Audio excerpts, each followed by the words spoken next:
Hello दोस्तों, मैं अलका अपने चैनल से आप सबका बहुत बहुत स्वागत करती हूँ। और दोस्त कैसे हैं आप सब? दोस्तों, कोरोना वायरस का फिर से एक नया वेरिएंट आ गया है और इसने बहुत ही ज़्यादा घबराहट फैला दी है फिर से हम लोगों के बीच में। मेरा आप सबसे यही निवेदन है कि आप जो सोशल डिस्टेंसिंग का ध्यान रखें, मास्क ज़रूर पहनें और सैनिटाइजेशन का भी ध्यान रखें और बहुत जब तक ज़रूरी ना हो तब तक घर से बाहर ना निकलें और छोटे बच्चों का भी ध्यान रखें और सेफ और सुरक्षित अपने घर में रहिए। आज मैं आपके सामने एक छोटी सी नॉलेज शेयर करूंगी। विभीषण जी की सहायता से ही रावण का वध हो पाया था। भगवान श्री राम ने खुद इस बात को माना और विभीषण जी की को चिरजीवी होने का आशीर्वाद दिया था। ये बात दोस्तों आप सबको पता ही होगी, लेकिन आज हम ये आपके साथ शेयर करना चाहते हैं कि विभीषण जी कहाँ पर रहते हैं और अभी तक कैसे जीवित हैं। तो आप सब ये जानते हैं कि रामायण में ऐसा बताया गया था कि रावण ने सीता का हरण करने के बाद में उनको ले जाके लंका में अशोक वाटिका में रखा था और वहाँ पर सीता जी की एक मदद करती थी एक स्त्री और हर समय उनकी देखरेख करती थी और उनकी एकमात्र सखी भी वो थी और वो थी विभीषण की बेटी जो अशोक वाटिका की सबसे विश्वसनीय पहरेदार थी। और जो भी वहाँ पर गतिविधि होती थी कि जैसे कि राम रावण युद्ध होता था या राम रावण संवाद होते थे या हनुमान जी का जो भी आए वहाँ पे जो भी उन्होंने किया वो सब की जानकारी वो माता सीता को देती थी। इससे क्या होता था कि माता सीता को बहुत शांति मिलती थी। विभीषण श्री राम को बहुत मानते थे और उनके परम भक्त थे। उनके दर्शनों के बिना वो एक दिन भी नहीं रह पाते थे। जब भी मौका मिलता था वो उनके दर्शन के लिए पहुंच जाते थे। जब श्री राम का समय वैकुंठ जाने का आया तो दोस्तों क्या हुआ कि एक दिन विभीषण जी ने बहुत दुखी मन से श्री रामचंद्र जी से कहा कि मैं तो आपका परम भक्त हूँ और मैं एक दिन भी आपको देखे बिना नहीं रह सकता हूँ। अब आप हम सबको छोड़कर यहाँ से जा रहे हैं तो कृपा करके कोई ऐसा उपाय बताइए जिससे मैं हमेशा हमेशा के लिए आपके दर्शन कर सकूं।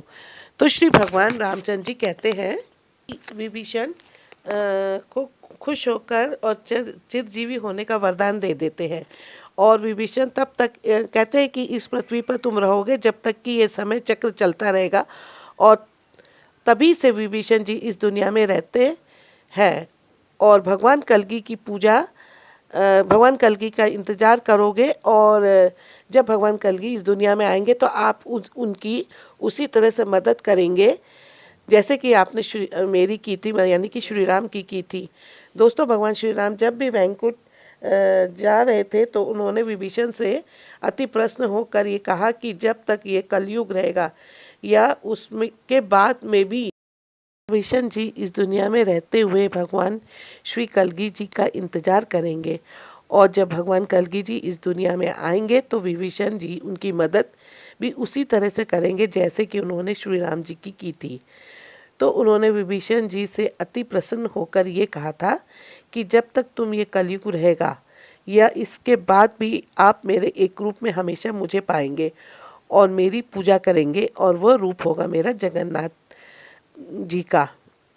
आने वाले समय में एक बहुत ही बड़ा समुद्र होगा और वहाँ पे एक जगन्नाथ नाम का मंदिर स्थापित किया जाएगा। वो मेरा असली रूप जैसा ही होगा। आप जो जब भी समय मिले तो आप वहाँ पर मेरे दर्शन के लिए जाइएगा।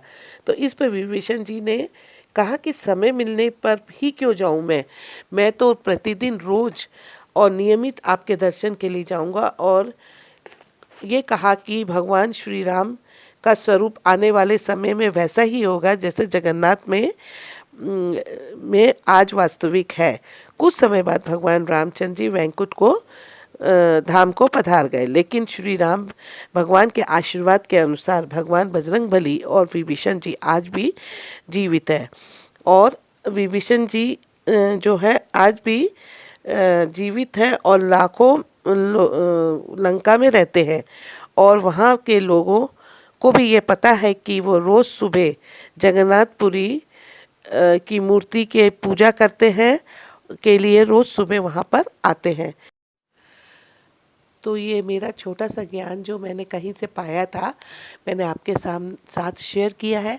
और अगर आपको ये मेरा वीडियो पसंद आए तो आप इसे लाइक शेयर ज़रूर कीजिएगा।